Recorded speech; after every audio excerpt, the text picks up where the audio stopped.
So, on Crash Landing on You, the two main characters go on this North Korean train, but it just randomly stops in this field and they get out, have a romantic moment. But I'm wondering why it stopped in the first place. Because the North Korean train system, they run on electricity and they do have constant power outage. So, how do they deal with this? Oh, that's why you need to travel with a good-looking partner.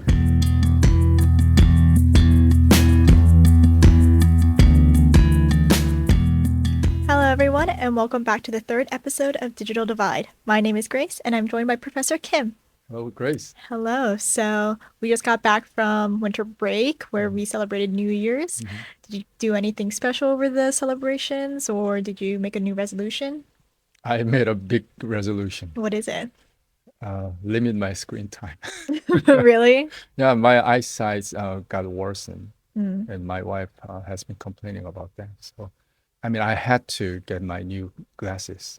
But because of this insurance thing, I had to wait until early January. But finally, I got it. That's crazy because I remember when we did the short-term study abroad program, one of the program directors was telling us, the group, that if any of us have glasses, we should go get new glasses and new contacts in Korea because it's really expensive and Yeah, I know that. Yeah. it's like so quick. Like I think 남대문 시장 especially. yes, They're very like good at that. everyone got eye examinations when we went there, I remember, and I actually got a 500 pack of contacts, like a box of contacts, and it only took a week from when I ordered it to actually get it. So it's That's very why cheap yeah, and I fast. always go shopping at 남대문 시장. And by the way, they do have very fancy and cheap stationery there. Yeah, no, like Shijangs are really interesting in South Korea. I remember, I think I've been to a couple when I was really young, but I have a very distinct and vivid memory from my childhood of going to one and turning a corner and seeing a head of a pig just smiling back at me, and it was humongous and it was terrifying and Very weird, very right? weird, very scary to me. But yeah, so I'm like speaking of North Korea because that's what we focus on. Does North Korea have 시장s or something similar? 시장 is basically marketplace or market, right? So in North Korea, they call it Jangmadang, but they do have different word, but again, still the same meaning. So what do they sell there? Because it's a market, but I'm assuming they sell more than just food. Almost everything. It's basically farmers market plus black market selling, Interesting. illegal or smuggled goods. This is what I heard from my defector friend. 북한에서는 In North 장마당이 Korea, the marketplace 굉장히 functions much like a department store. 가져온 것 같은 There's a saying, everything is there except cat's horns. 내놓고 다 있다. 이제 그런 말이 있거든요. Literally, rice, side dishes, vegetables, daily necessities, medicine, electronics eye. 채소 If you want anything, just go to the market and ask, they'll have it. 그리고 내가 원하는 걸 찾겠다 그러면 이제 장마당 가서 물어보면 이제 다 있거든요. So it sounds very ironic for a socialist government to allow this capitalist transaction to be going on. I totally agree with you, but they didn't have any other options. During the 1990s famine, especially, the public distribution system collapsed. So for the people to survive, they had to rely on this spontaneously established market, Jangmadang. And for the government, it was kind of a win-win game because they taxed the traders at Jangmadang, and they got the profits. Yeah. So why not allow the people to trade at Jangmadang? I heard a rumor that Kim Jong-un's wife, or really enjoys like South Korean or French cosmetic products. I wonder if she Believe gets or it. not, Yeah, believe it or not, I wonder if she gets it at these like Jangmadangs. not through Jangmadang. I'm sure probably she has a very special channel to procure all those luxurious things. So what about cell phones? Are they sold in these types of markets? Yes, absolutely. But it's never straightforward. Imagine a Jangmadang, a lot of people crowded, loud, and you're going through this Jangmadang and try to find a trader who sells cell phone, probably hiding from some people. So would you say it's common for used cell phones to be sold as opposed to newer cell phones? Yeah, the Jangmadang is, by definition, is unofficial, place. So all those officially produced and you know traded cell phones, especially brand new and expensive smartphones. They are sold at their service center, official service center. But at the Jangmadang, uh, people are looking for cheap used phones. And this is what I heard from another defector friend in Seoul. Everyone who does business buys a mobile phone. As far as we know, the cost of a high mobile phone is $500, depending on the specifications of the top smartphone. But you can't look at this $500 as a standard. Some people in Pyongyang have a lot of money. In other words, people with good cash flow are more likely to buy expensive phones. Ordinary merchants buy it for about $200. The prices of mobile phones vary. There are smartphones, touch phones, flip phones, and stick phones. If you buy a used phone, it will just cost $30. I'm sure it's same in the US. So they buy a mobile phone depending on their income. So you said that buying and selling these used phones is illegal. Can you elaborate a little bit more on that? So the government, they at least allow people, repair their cell phones at Jangmadang. But when it comes to trading the handsets themselves, it has to be done at the official service center. Just like hearing everything you're saying, it kind of sounds, ironic that everyone knows it's illegal, you can't do this, but they also know where to buy it. Right. It's kind of open secret. It's an open secret, yes. Even I think, inspection officials, they know where they can find this used phone sellers. Mm-hmm. Until they have to, crack down on them, they just let them do what they're doing there. Can an inspector expect if they are caught selling these phones? Yeah. So for whatever reason, when they decide to, stop this trading, they suddenly show up. Obviously, the sellers, they don't put their used cell phones, on their on the place where everybody can easily see. So they're hiding. But the inspection officials, they do know how to find them out. So corruption sort of works side by side in this relationship and agreement. Right. That's, I think, basically how it works. Like when it comes to Jangmadang, it's kind of a gray zone. So unofficial, not completely blessed by the government, but the government knows what's going on there, and sometimes they just let them happening because they can even make profits, or they do know without Jangmadang, all those illegal activities, the whole economic system can't, last. So they're basically getting benefits from this gray zone. So you mentioned in a previous episode that when cell phones were first introduced to North Korea, these traders were the first people to buy them just because they had cash. Once cell phones became more common, did that affect the way that they did their business? Absolutely. To make profits, you need to, have very good quality goods, obviously, but information is essential. So for the same goods, at what prices do you want to, sell or buy, and at what exchange rates, if that matters. You don't want to sell your goods at higher prices when everybody knows, you can buy the same thing at lower prices at the same Jangmadang. And also, when you procure your goods from like wholesale traders, you want to buy the same goods at lower prices. So information is really important. And once you get your cell phones and your business partners get their cell phones, all those information can be circulated on cell phones. So you said wholesale traders. Are they, because we've also mentioned this in previous episodes, are they the Chinese smugglers? At the beginning, it was kind of a smuggling between China and North Korea, because as we discussed, North Korea, they introduced their 3G network in late 2008. Before that, for example, like in their 1990s famine, people had to survive. The whole public distribution system collapsed. How did they survive?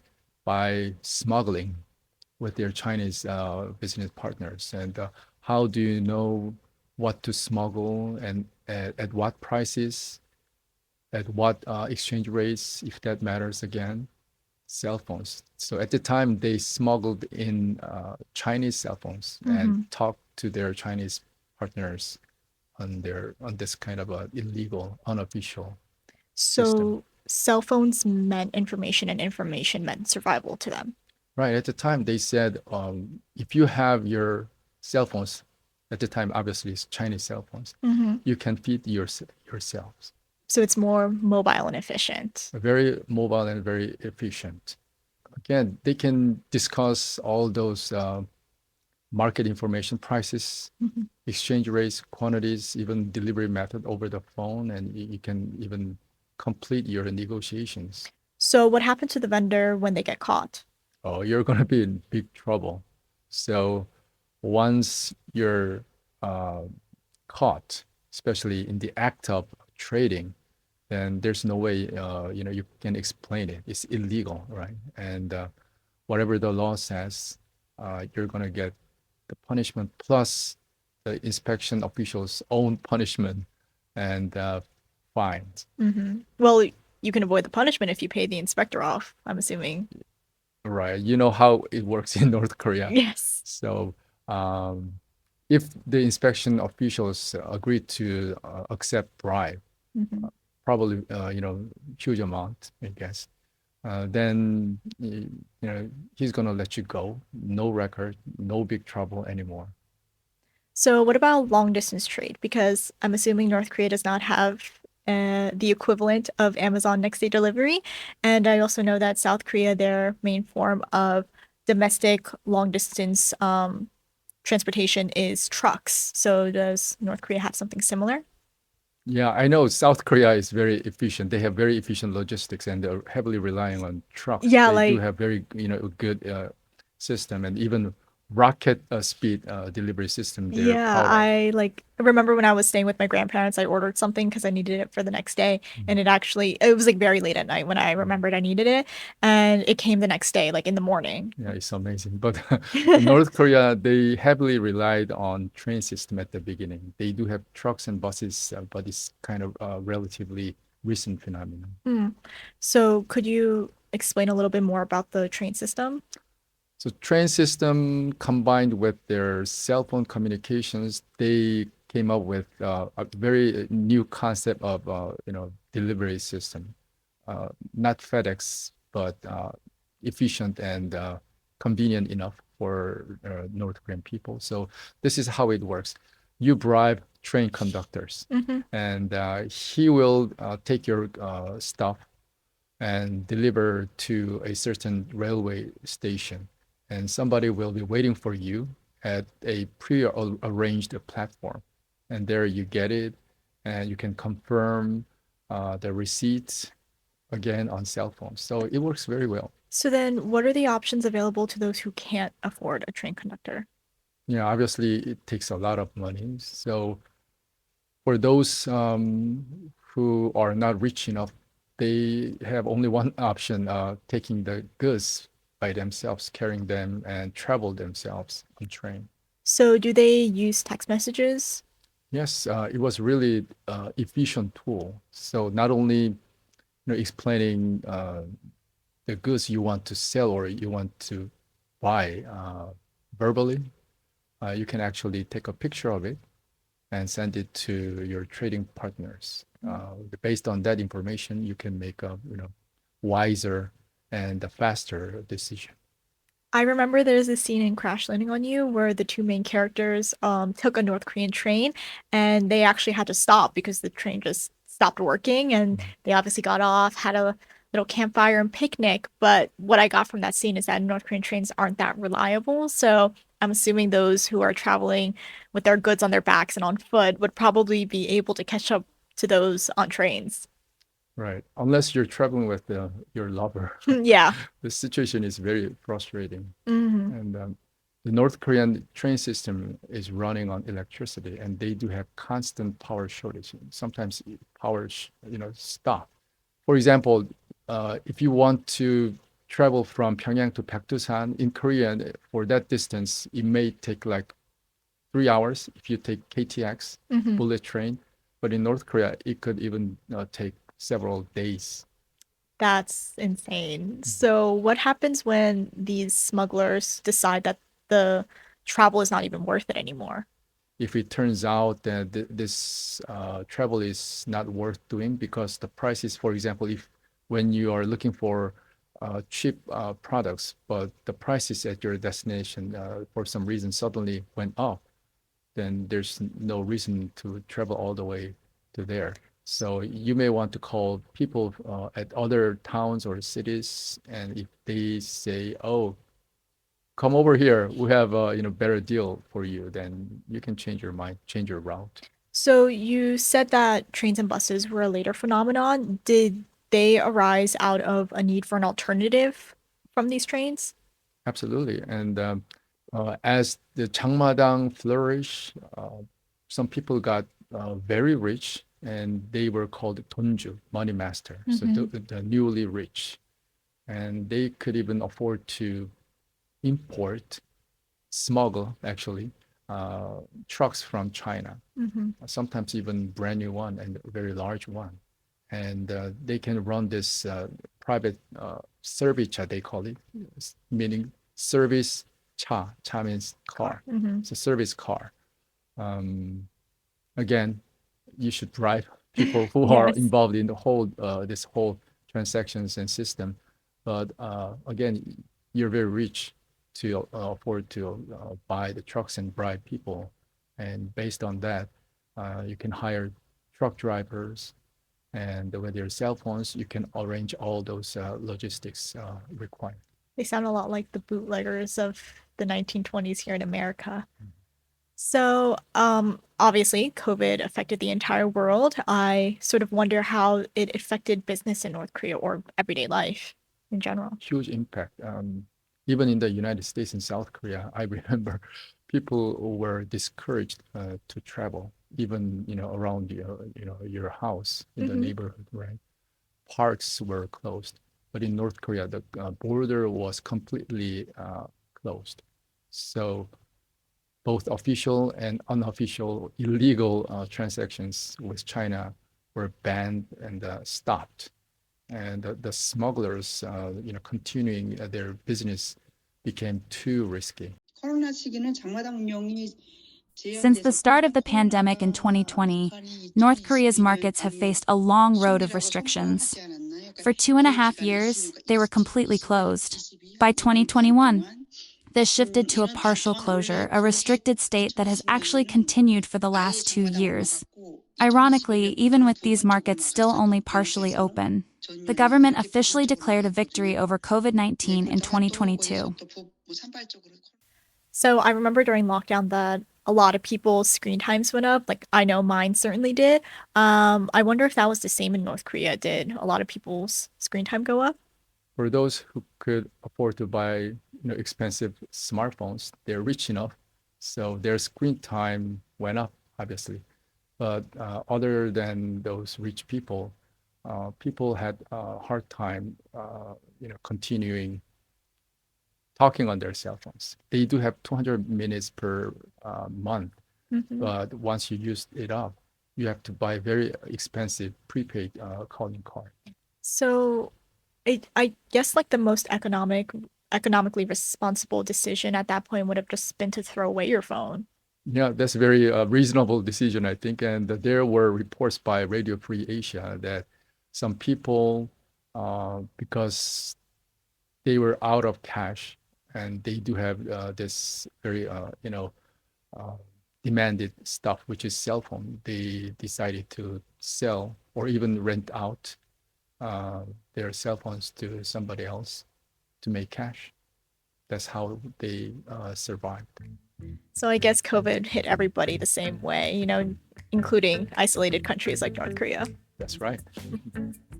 Thank you everyone for joining us for the 3rd episode of Digital Divide.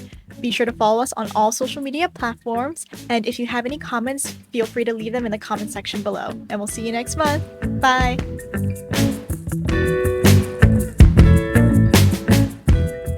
Digital Divide is made possible by the Uni-Korea Foundation and the George Washington University Institute for Korean Studies.